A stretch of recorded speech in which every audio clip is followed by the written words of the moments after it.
Has llegado a un lugar donde las sombras se mueven solas y las paredes susurran tu nombre. Si quieres seguir escuchando, dale like a este video y suscríbete ahora mismo, porque ellos ya te están observando.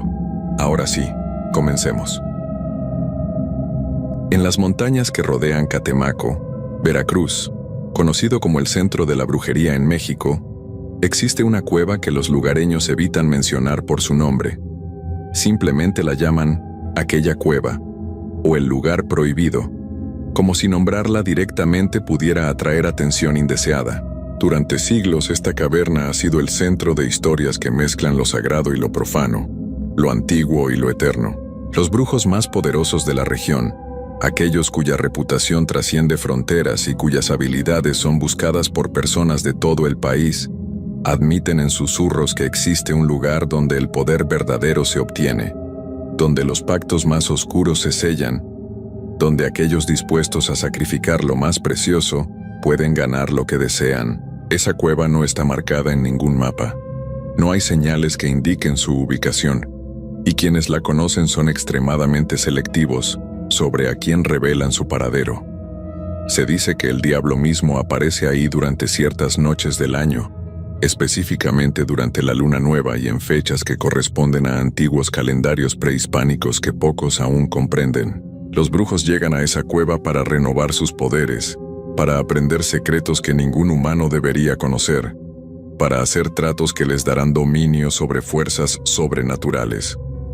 Pero existe una regla absoluta: nunca, bajo ninguna circunstancia, debe alguien no iniciado entrar a esa cueva sin permiso explícito y protección adecuada. Aquellos que lo han hecho rara vez regresan, y cuando lo hacen, ya no son los mismos. Sus voces suenan diferentes, más profundas o con ecos extraños. Sus ojos miran pero no de la misma manera, como si vieran más allá de lo que deberían ver, o como si algo más estuviera mirando a través de ellos.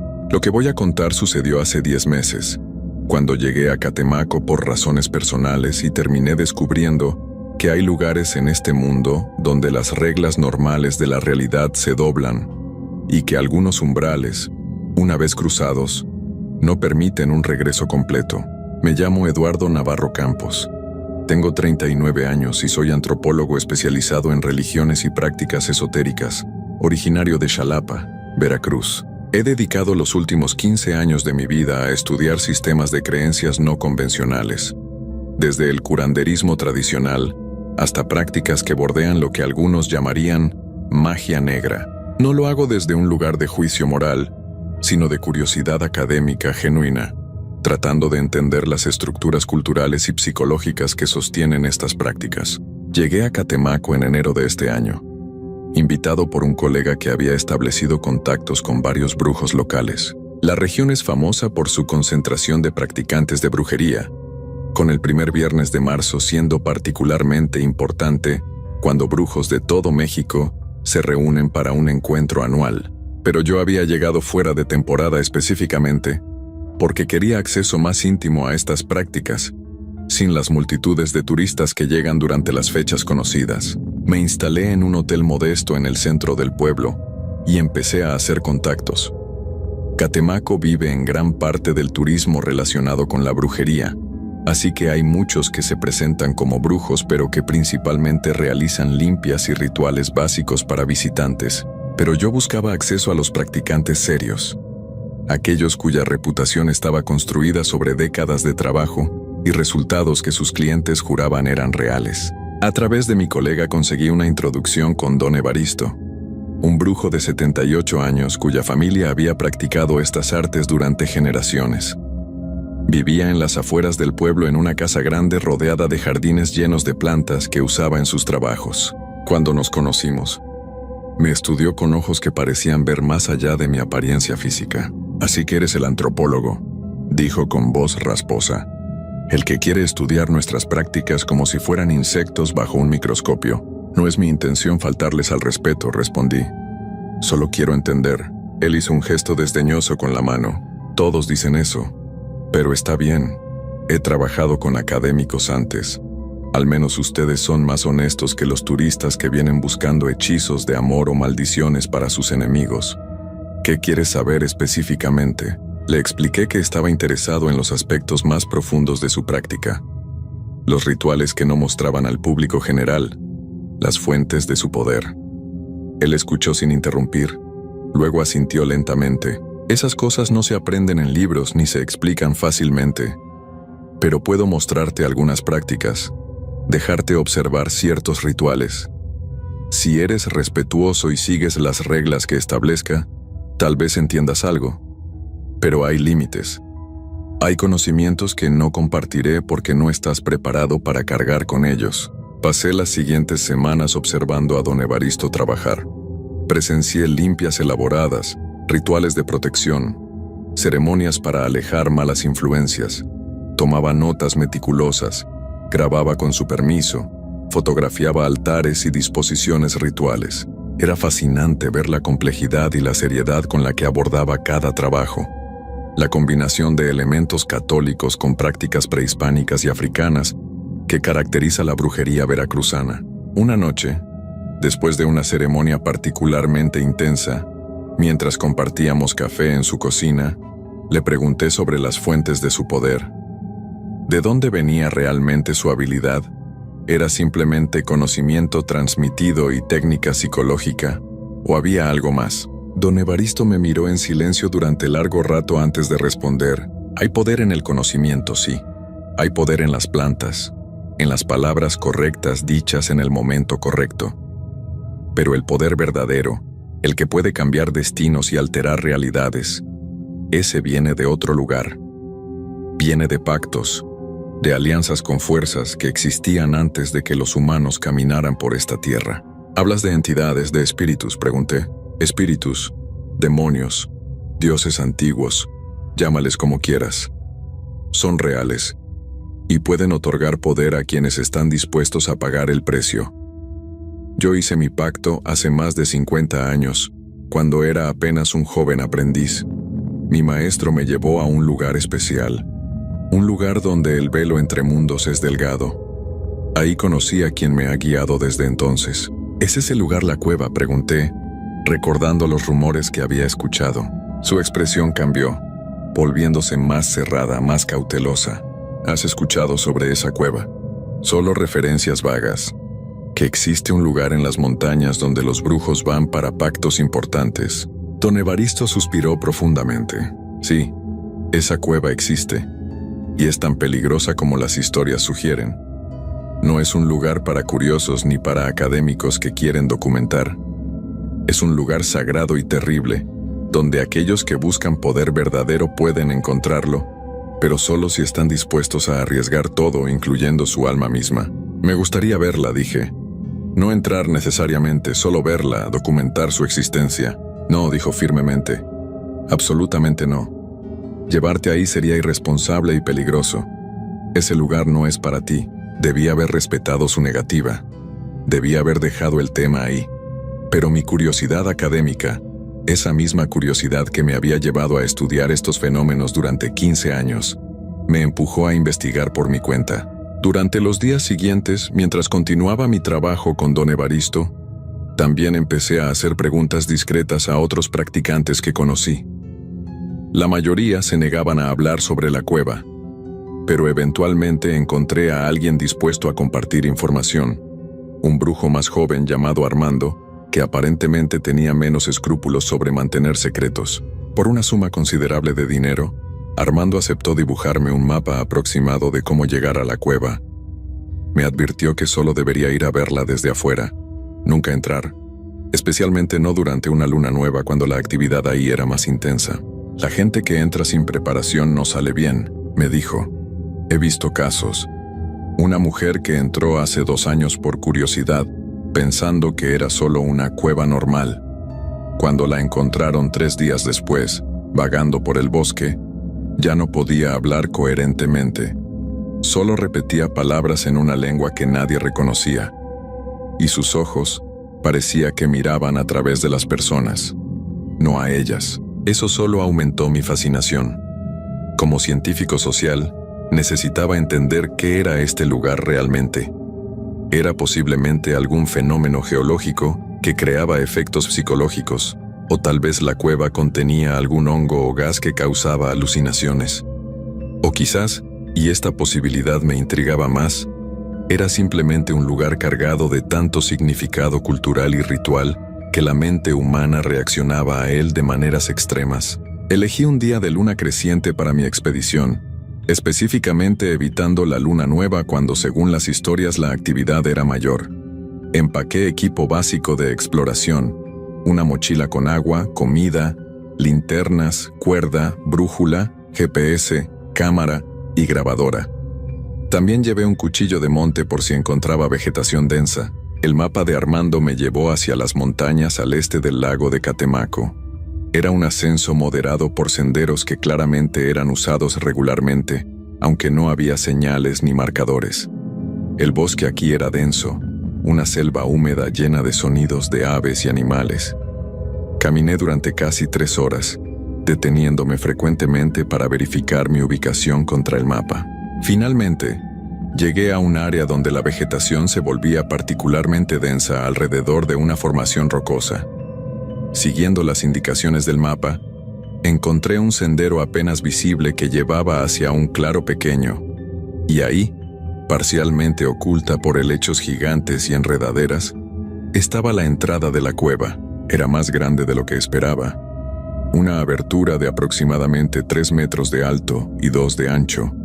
La roca alrededor de la entrada estaba marcada con símbolos tallados, algunos que reconocí como prehispánicos, otros que no pude identificar, y había ofrendas recientes colocadas cerca de la entrada, velas quemadas, flores marchitas, botellas de licor, monedas, fotografías. Me quedé ahí parado, observando la entrada desde una distancia segura. Había algo en ese lugar, una presencia que podía sentirse incluso sin entrar. El aire parecía más pesado, más cargado. Los sonidos del bosque eran diferentes aquí, más apagados, como si la cueva absorbiera el ruido. Tomé fotografías desde varios ángulos, documentando los símbolos en las rocas y las ofrendas. Según mi plan original, esto debería ser suficiente. Había visto la cueva, confirmado su existencia, documentado lo que pude desde el exterior. Debería regresar ahora, mostrar mis hallazgos a don Evaristo, tal vez conseguir que me explicara más sobre el lugar ahora que tenía evidencia visual. Pero mientras estaba ahí, escuché algo que venía desde el interior de la cueva. Era un sonido bajo y resonante, como un canto o salmodia. Había alguien adentro. Mi curiosidad se intensificó. Si había practicantes realizando un ritual ahí en ese momento, presenciar eso sería invaluable para mi investigación. Podría observar desde la distancia, sin interrumpir, solo documentar. Me acerqué cautelosamente a la entrada de la cueva, asomándome apenas dentro. El interior se extendía más profundamente de lo que la entrada sugería. Había una luz tenue parpadeante más adelante, como de velas o antorchas, y el canto continuaba, más claro ahora, múltiples voces en una lengua que no reconocí. Di un paso dentro de la cueva, luego otro. Racionalizaba cada paso, diciéndome que solo me acercaría lo suficiente para ver qué estaba pasando, que no interrumpiría, que sería silencioso y respetuoso.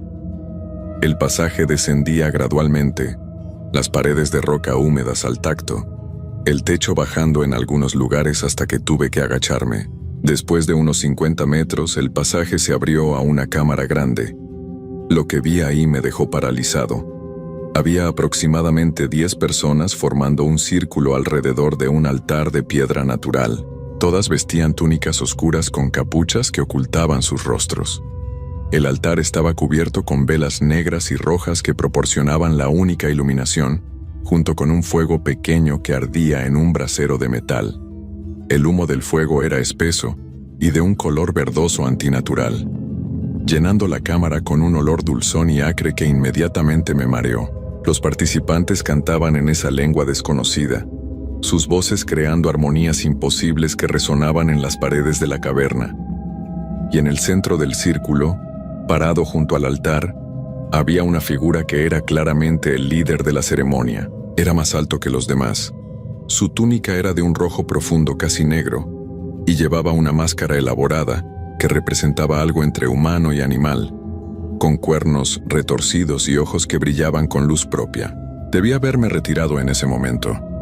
Estaba presenciando algo privado, algo que claramente no era para ojos no iniciados. Pero estaba fascinado, grabando mentalmente cada detalle. Saqué mi cámara lentamente, pensando en tomar solo una fotografía rápida como evidencia. El flash se disparó. No había verificado la configuración y estaba en modo automático. La luz brillante iluminó toda la cámara por una fracción de segundo, tan brillante en la oscuridad que todos se giraron inmediatamente hacia donde yo estaba escondido en la entrada del pasaje. El canto se detuvo abruptamente. El silencio que siguió era tan denso que podía sentirlo presionando contra mis oídos. La figura enmascarada levantó una mano y señaló directamente hacia mí. «Un intruso», dijo con una voz que resonaba de manera antinatural, como si múltiples voces hablaran al unísono. Alguien ha violado el espacio sagrado durante el ritual. Varios de los participantes empezaron a moverse hacia mí. Retrocedí hacia el pasaje, tropezando en mi prisa. Mi linterna cayó y rodó lejos, dejándome en casi completa oscuridad. Corrí hacia la salida, guiándome por memoria y tocando las paredes húmedas. Pero el pasaje parecía diferente ahora, más largo, con curvas que no recordaba. Corrí durante lo que parecieron varios minutos sin llegar a la entrada. Era imposible. El pasaje de entrada no había sido tan largo. De repente me encontré en otra cámara, una que no había atravesado en mi camino hacia adentro. Esta cámara era más pequeña y las paredes estaban cubiertas con más símbolos tallados. En el centro había otra formación rocosa que parecía casi un trono natural. Y sentado en ese trono había algo que hizo que mi mente se negara a procesar completamente lo que veía. Era una figura, eso era claro, con forma vagamente humana, pero sus proporciones estaban equivocadas de maneras que dolían al mirarlo. Demasiado alto, extremidades demasiado largas, articulaciones que doblaban en direcciones imposibles. Y su rostro, si es que eso era un rostro, era una masa cambiante de sombras y luz que nunca se quedaba quieta el tiempo suficiente para distinguir rasgos. «Bienvenido», dijo con una voz que no era voz sino que apareció directamente en mi mente. «Has entrado a mi dominio sin invitación. Eso requiere consecuencias. O pago». No quise entrar, logré decir, mi voz temblando. «Fue un error, déjame ir». La figura se inclinó hacia adelante, y aunque no podía ver ojos definidos, sentía su mirada evaluándome, diseccionándome. No hay errores aquí. Todo el que cruza ese umbral lo hace por elección, consciente o no. Y una vez dentro, no puedes simplemente irte. Este es un lugar de intercambio, de pactos. Debes ofrecer algo a cambio de tu salida. «No tengo nada que ofrecer», dije desesperadamente. «Oh, pero sí tienes. Tienes conocimiento, experiencia, recuerdos. Tienes tu voz, tu vista, tu capacidad de sentir. Tienes tu esencia misma. Todo eso tiene valor para mí». Entonces comprendí lo que esta cosa quería. Las historias sobre personas que regresaban cambiadas, con voces diferentes y miradas extrañas, no eran metáforas. Esta entidad literalmente tomaba partes de las personas, reemplazándolas con algo de sí misma. «No voy a darte nada», dije, tratando de sonar más valiente de lo que me sentía. «Entonces no saldrás. Te quedarás aquí, parte de este lugar, uno más de los que habitan estas cavernas.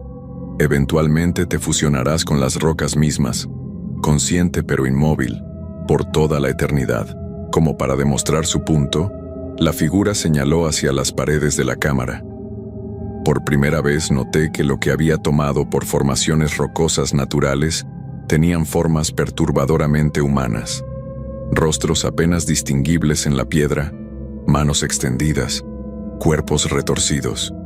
Y en algunos podía jurar que veía movimiento, ojos que parpadeaban lentamente, bocas que se abrían en gritos silenciosos. «Está bien», cedí, el terror absoluto superando cualquier resistencia.